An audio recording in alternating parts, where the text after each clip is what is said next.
क्या इस एजुकेशन के बाद लाइफ का मीनिंगफुल होना उन्हें अचीव हो रहा है? या जिन लोगों ने अपने करियर में बहुत सक्सेस अचीव की कि लाइफ का कोई पर्पस होना चाहिए, चीज को बोलते हैं अकदार को। या आप लाइफ में किन चीजों को वैल्यू कर रहे हैं? क्या आप बड़ी गाड़ी को वैल्यू कर रहे हैं? क्या बड़े मकान को आप वैल्यू कर रहे हैं? किसी के बड़े स्टेटस को वैल्यू कर रहे हैं? यानी कि आपकी एजुकेशन का प्राइम फोकस आपका एग्जाम होता है।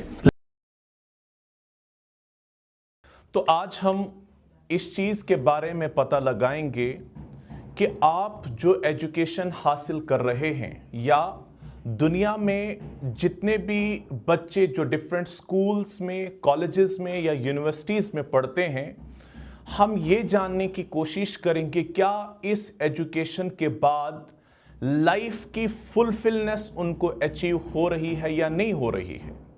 या दूसरे लफ्जों में यह कहा जाए, क्या इस एजुकेशन के बाद लाइफ का मीनिंगफुल होना उन्हें अचीव हो रहा है या नहीं हो रहा है। तो इस चीज को देखने के लिए अगर आपने ये परखना होगा कि आपकी लाइफ मीनिंगफुल है या नहीं है, और यहां पर भी दो डिफरेंट चीजें आपको याद रखनी है। मीनिंगफुल लाइफ एक अलहदा चीज है, सक्सेसफुल लाइफ एक अलहदा चीज है। यह हरगिज पॉसिबल नहीं है कि हर एक सक्सेसफुल इंसान जो है वो मीनिंगफुल लाइफ गुजार रहा हो, ऐसा पॉसिबल नहीं है।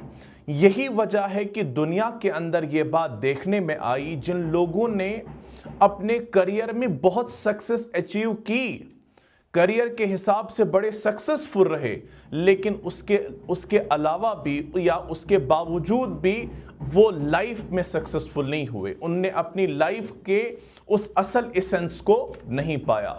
तो लाइफ के मीनिंगफुल होने को अगर आपने मेजर करना होगा, इसके लिए तीन चीजें आपको याद रखनी है, या तीन चीजों की बेस पर आप ये चीज मेजर कर सकते हैं कि आपकी लाइफ मीनिंगफुल है या नहीं है। तो उसमें पहली चीज जो है कि आपकी लाइफ का कोई पर्पस होना चाहिए, जो हम कल 2 दिन से हमने डिस्कस किया, what should be the purpose of life. तो लाइफ का मीनिंगफुल होना डिपेंड करता है कि आपकी लाइफ का कोई पर्पस है या नहीं है। और वो पर्पस भी ये देखा जाए कि वो पर्पस सेल्फ ओरिएंटेड है, वो सेल्फ आपके इर्द गिर्द ही घूमने वाला है, या वो सर्विस ओरिएंटेड है। ये दोनों चीजों को आपने देखते रहना है। क्या आपका पर्पस ऑफ लाइफ जो है वो सेल्फ ओरिएंटेड है या वो सोसाइटी ओरिएंटेड है, या दूसरे लफ्जों में ये कहा जाए कि वो सर्विस ओरिएंटेड है। ये वो पहला क्राइटेरिया है जिससे आप पता लगा सकें कि आपकी लाइफ मीनिंगफुल है या लाइफ मीनिंगफुल नहीं है। दूसरा, अब देखो, दूसरी चीज लाइफ को मीनिंगफुल मेजर करने के लिए यह है कि आप अपनी लाइफ में किन चीजों को वैल्यू कर रहे हो। what is in your sight the value of values। आपकी नजर में वैल्यूज की वैल्यू क्या है? वैल्यू किस चीज को बोलते हैं? अकदार को, है ना। अकदार की क्या वैल्यू है आपके सामने? या आप लाइफ में किन चीजों को वैल्यू कर रहे हैं?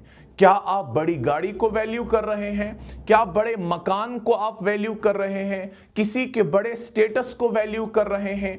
अपने ब्रांडेड कपड़ों को वैल्यू कर रहे हैं? या आपने आपके इर्द गिर्द वो मटेरियलिस्टिक चीजें जिनका असल में कोई वजूद नहीं है, आप उनको वैल्यू कर रहे हैं? जब यहां से भी यह बात पता चलती है कि आपने लाइफ में किस चीज को वैल्यू किया, यह दूसरा क्राइटेरियन है। और तीसरा जो है कि आपने यह देखना है कि आपका लाइफ का सेंट्रल थीम क्या है, जिसके इर्द गिर्द आपकी पूरी जिंदगी की जो भी कोशिशें, जो भी एफर्ट्स हैं, वो किस चीज के इर्द गिर्द घूम रही हैं। ये वो तीन चीजें हैं जिससे आप पता लगा सकते हैं कि आपकी लाइफ कितनी ज्यादा मीनिंगफुल है। और दूसरे कंट्रास्ट में ये कि क्या आपकी एजुकेशन आपको इन तीन चीजों के लिए तैयार कर रही है या नहीं कर रही। अगर नहीं कर रही तो आपको थोड़ा गौर करना चाहिए या करने की जरूरत है कि किस तरीके से हम अपनी एजुकेशन से इन तीन बेसिक गोल्स को हम अचीव करने की कोशिश करें। लेकिन अगर आज आप प्रेजेंट टाइम्स में देखें, जो हमारा एजुकेशन सिस्टम हमारे स्कूल्स में है, जिनमें आप पढ़ते हैं या जो तालीम आप हासिल करते हैं, यहां पर आप देखते हैं कि यहां पर इंसान के उस होलिस्टिक डेवलपमेंट पर ज्यादा फोकस नहीं है, क्योंकि आपको ज्यादातर फोकस्ड बनाया जाता है किस चीज के लिए? एग्जाम्स के लिए। यानी कि आपकी एजुकेशन का प्राइम फोकस आपका एग्जाम होता है, लाइफ नहीं होती। इसीलिए कहा जाता है कि हमारा एजुकेशन सिस्टम हमको एग्जाम के लिए तो प्रिपेयर करता है कि लाइफ के लिए प्रिपेयर। तो इंपॉर्टेंट यह है कि हमारी एजुकेशन हमको लाइफ के लिए प्रिपेयर करना चाहिए। यही वजह है कि बहुत सारे लोग दुनिया में पढ़े लिखे हैं, लेकिन एक बेहतर जिंदगी किस तरीके से गुजारी जाए या बेहतर जिंदगी गुजारने का तरीका और सलीका क्या है, उसकी समझ और समझबूझ उन इंसानों को नहीं होती। हालांकि दूसरी तरफ से पढ़े लिखे तो जरूर होते हैं, लेकिन इस चीज की समझ उनको नहीं होती। ठीक है, तो इस चीज को देखते हुए कल हमने पढ़ा कि इंसान एक फिजिकल एंटिटी का नाम नहीं है।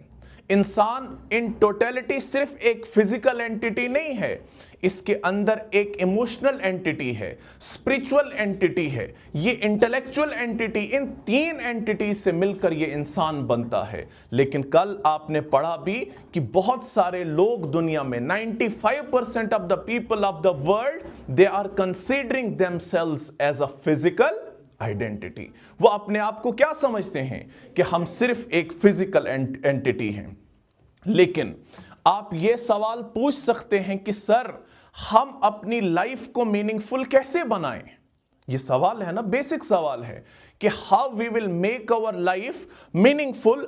तो इसके लिए आसान सवाल जवाब इसका यह है कि जिस दिन आपने डीपली सोचना शुरू कर दिया और अपने आप को एक ग्रेटर कॉज के साथ कनेक्ट किया, तो आप उस दिन समझ लेना कि लाइफ का असल मीनिंगफुलनेस आपने अचीव किया।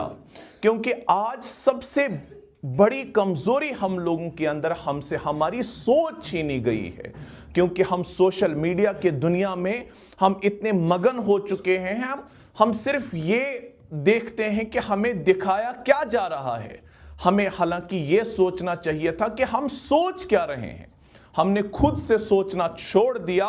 लोगों को जो करते हुए हम देखते हैं, हम उसी के मुताबिक अपनी सोच बनाते हैं। तो अगर लाइफ को मीनिंगफुल बनाना है तो आपने अपने आप को कनेक्ट करना है एक ग्रेटर कॉज के लिए।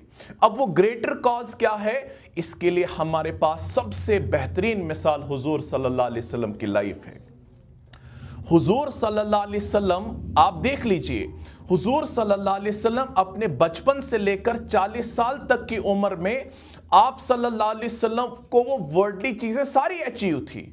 अगर इज्जत की आप सल्लल्लाहु अलैहि वसल्लम को तमा थी, वो आप सल्लल्लाहु अलैहि वसल्लम को मयसर हो गई, क्योंकि वो लोग आप सल्लल्लाहु अलैहि वसल्लम को रिसालत मिलने से पहले, पैगंबर बनने से पहले भी उनको सादिक और अमीन मानते थे। उसके बाद जब हुजूर सल्लल्लाहु अलैहि वसल्लम को अगर दौलत की जरूरत थी तो खदीजतुल कुबरा के साथ निकाह करने के बाद वो बहुत दौलतमंद हो गए। और दूसरी बात, हुजूर सल्लल्लाहु अलैहि वसल्लम का ताल्लुक एक बड़े खानदान के साथ था। इसका मतलब ये सारी चीजें, ये कोई बड़ा कॉज नहीं था। लेकिन उसके बाद हुजूर सल्लल्लाहु अलैहि वसल्लम गारे हिरा में जाकर क्या करते थे? डीप थिंकिंग करते थे। सोचते थे किस पर? कि इस दुनिया कैसे चल रही है, इस दुनिया को चलाने वाला कौन है। इसका मतलब हुजूर सल्लल्लाहु अलैहि वसल्लम की वो डीप थिंकिंग इस चीज के लिए, ताकि वो किसी ग्रेटर कॉज को अचीव करे। और उस ग्रेटर कॉज के साथ हुजूर सल्लल्लाहु अलैहि वसल्लम ने जब अपने आप को कनेक्ट किया, तो आपने देखा कि हुजूर सल्लल्लाहु अलैहि वसल्लम ने 40 ईयर्स से लेकर 63 ईयर्स जब उनकी वफात हुई, इन 23 सालों के अंदर हुजूर सल्लल्लाहु अलैहि वसल्लम ने पूरी दुनिया के जितने भी इंडिविजुअल लेवल पर या कलेक्टिव लेवल पर जो भी डायमेंशंस इंसान के जहन में आ सकते हैं, उन सारे के सारे डायमेंशंस को इंपैक्ट किया। और ये जो कॉज के साथ कनेक्शन है, ये इससे इंसान को बहुत सारी चीजों का फायदा होता है। पहला फायदा ये कि इंसान बहुत छोटी छोटी चीजों पर सोचने से इंसान आजाद हो जाता है। किसी की बात बोलने से इंसान को ज्यादा दुख नहीं होता, वो हर्ट नहीं होता। क्यों? क्योंकि उसकी नजर उस काज पर होती है। तो हुजूर सल्लल्लाहु अलैहि वसल्लम की नजर जिस कॉज पे थी वो इतना बड़ा कॉज था, इतना बड़ा कॉज था कि हुजूर सल्लल्लाहु अलैहि वसल्लम ने उस कॉज के लिए अपना घर छोड़ा ना, हिजरत की, अपना घर छोड़ दिया। और सिर्फ इतना ही नहीं, उस कॉज को अचीव करने के लिए सिर्फ अपना घर नहीं छोड़ा बल्कि अपनी 2 बेटियों का तलाक भी बर्दाश्त किया, लेकिन अपने कॉज से नहीं हटे। सिर्फ इतना ही नहीं, उस कॉज के लिए मुख्तलिफ जंगें लड़ी, यहां तक कि अपने दंदाने मुबारक को भी शहीद किया, लेकिन अपने कॉज से। वो कॉज कितना जबरदस्त था, वो कॉज कितना पायस था, वो कॉज कितना अजीम था कि हुजूर सल्लल्लाहु अलैहि वसल्लम चाहते थे कि ये इंसानियत जो तरस रही है, वो इंसानियत जो बिलक रही है, वो इंसानियत जो हक की तलाश में थी, उन तक इस हक की बात को पहुंचाने का कॉज हुजूर सल्लल्लाहु अलैहि वसल्लम ने अपने आप को उससे कनेक्ट किया। और आपने देखा कि 23 सालों में ही फिर उस कॉज को किस तरीके से अपने उस क्लाइमेक्स तक कैसे आप सल्लल्लाहु अलैहि वसल्लम ने पहुंचाया।